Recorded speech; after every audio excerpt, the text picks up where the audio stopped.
ربیع الاول کی سبحان اللہ ماشاء اللہ۔ قرآن کریم میں اللہ رب العزت ارشاد فرماتا ہے وَرَتِّلِ الْقُرْآنَ تَرْتِيلًا کہ قرآن کریم کو ترتیل کے ساتھ پڑھو، اور ایک اور جگہ ارشاد ہوتا ہے کہ جب قرآن پڑھا جائے تو اسے غور سے سنو تاکہ تم پر رحم کیا جائے۔ ناظرین گرامی، ماہ ربیع الاول کی ان مبارک ساعتوں میں، ان معمبر ساعتوں میں، ان معطر ساعتوں میں آپ یہ پروگرام دیکھ رہے ہیں۔ محترمہ ام حبیبہ صاحبہ نے، بلکہ قاریہ ام حبیبہ صاحبہ نے آج کی ہمارے اس خصوصی انٹرویو کا آغاز جو ہے تلاوت کلام الرحمن سے فرمایا ہے۔ آپ جانتے ہیں کہ آپ بہت عمدہ قاریہ بھی ہیں، ثناخواں بھی ہیں، ان سے گفتگو بھی کریں گے انشاءاللہ، بہت سی باتیں بھی کریں گے اور ان سے ان کی پڑھی ہوئی بہت سی نعتیں بھی سنیں گے۔ محترمہ ام حبیبہ صاحبہ، میں آپ سے پوچھنا چاہوں گا کہ ماشاءاللہ قرات آپ نے بہت خوبصورت کی ہے۔ یقیناً آپ نے جس طرح کے گفتگو میں پہلے بتایا پروگرام سے پہلے کہ تلاوت سے آپ کا آغاز ہوا، تو کیا رجحانات تھے؟ گھر کا ماحول اس طرح تھا یا کیا محرکات تھے اس کے کہ آپ قرات اور نعت کی طرف آپ کا آنا ہوا؟ میرے والد محترم جناب حافظ قاری سید فخر الحسن رضوی، جو کہ آل انڈیا ریڈیو سے قرات کیا کرتے تھے میری پیدائش سے پہلے، ظاہر ہے۔ پھر جب پاکستان آئے تو ریڈیو پاکستان پر جو پہلی قرات تھی وہ میرے والد محترم ماشاءاللہ۔ اور میں نے جو لہن داؤدی کا اثر اور جو ان کے بارے میں پڑھا وہ اپنے فادر کی آواز میں، اپنے والد محترم کی آواز میں پایا، اور انہوں نے، ان کی بڑی خواہش تھی کہ میں قاری بنوں، اور نعت خواں تو میں بہت بعد میں بنی ہوں، تو شروع میں انہوں نے مجھے قرات کی تعلیم دی، سارے مخارج، پورا لہن، پورا جو بھی اس کے مدارج ہوتے ہیں سب انہوں نے مجھے باقاعدہ بیٹھ کے بتایا، اور میں نے شروع میں کالجوں میں جب جاتی تھی تو میں قرات کمپٹیشنوں میں جایا کرتی تھی۔ ماشاءاللہ۔ پھر ایک دن کسی نے پوچھا آپ نعت پڑھ سکتی ہیں؟ میں نے کہا جی پڑھ سکتی ہوں۔ پھر وہیں سے نعت کا سلسلہ۔ اچھا، یہ بتائیے کہ آپ نے ماشاءاللہ نعت خوانی اور قرات کے حوالے سے، پھر نعت خوانی کے حوالے سے والدین کا بڑا نام روشن کیا، اور کسی بھی، میں سمجھتا ہوں والدین کے لیے بڑا اعزاز ہے کہ ان کی اولاد جو ہے وہ ان کے بتائے ہوئے راستے پر چلے اور اللہ رب العزت اتنی عنایتوں کے ساتھ نوازے۔ یہ بتائیے آپ کے بہن بھائیوں میں اور کسی میں ذوق آیا؟ انہوں نے بھی اس طرح نعت اور قرات کی طرف کسی نے رجحان رہا؟ جی، بھائیوں میں میرے سارے بھائیوں کی آوازیں بہت اچھی ہیں۔ سید بدر منیر رضوی بڑی اعلیٰ آواز کے مالک ہیں، سید فضل کریم، طیب رضوی، ظفر، میرے بڑے بھائی جو یونیورسٹی میں اپنا ہوتے تھے اسسٹنٹ لیکچرار، انہوں نے، ان کی آواز، اور انہوں نے، ہمارے گھر کا ماحول ایسا تھا کہ ہم گھر میں بیٹھ کے ہی خود ہی دھنیں بناتے تھے اور خود ہی تیاری کرتے تھے، اور خود ہی، تو وہ میں وہاں سے تیار ہو کے نکلی تھی۔ استاد میرا گھر، میرا فادر میرے استاد۔ اچھا، یہ کہا جا سکتا ہے کہ آپ کا گھر ہی پہلی درسگاہ ثابت ہوئی آپ کی تلاوت کے حوالے سے بھی اور نعت خوانی کے حوالے سے بھی۔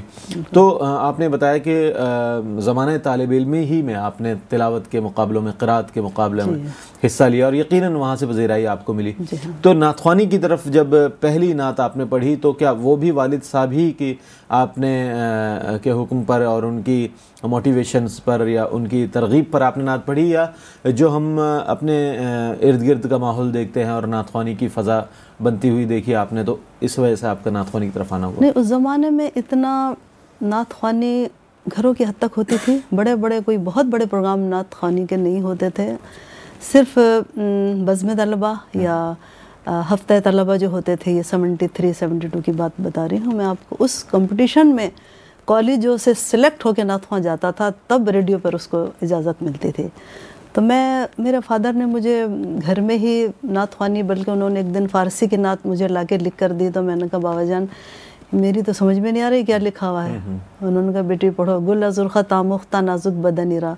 انہوں نے بڑے اچھے طریقے سے مجھے سمجھایا، پھر اس کا لہن، اس کی جو طرز تھی وہ بتائی، وہ پھر میں نے اس کو ذرا پڑھا، اور پہلی میری نعت مولانا عبدالرحمن جی۔ ہم چاہیں گے ہمارے ناظرین کے لیے چند اشعار پیش کریں۔ بہت شکریہ۔ نازک بدن را بدن را بدن را بدن را، گل از رخ تامختہ نازک بدن را بدن را بدن را بدن را، بلبل ز تو آموختہ شیریں سخن سخنیرا سخنیرا سخنیرا سخنیرا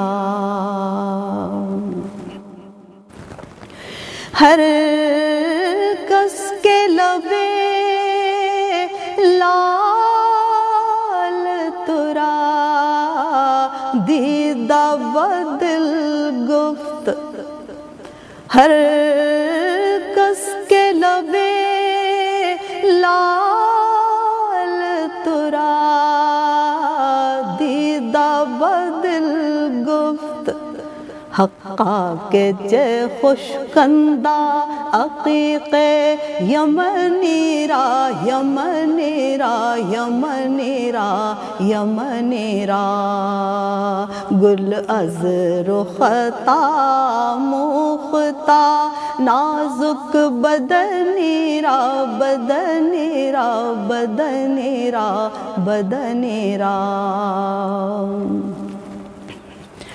خیات ازل دوختا پر قامت زیبا خیات ازل دوختا پر قامت زیبا در قد تو ای جامع سروے چمنی را چمنی را چمنی را چمنی را گل از رختا مختا نازک بدنی را بدنی را بدنی را بدنی را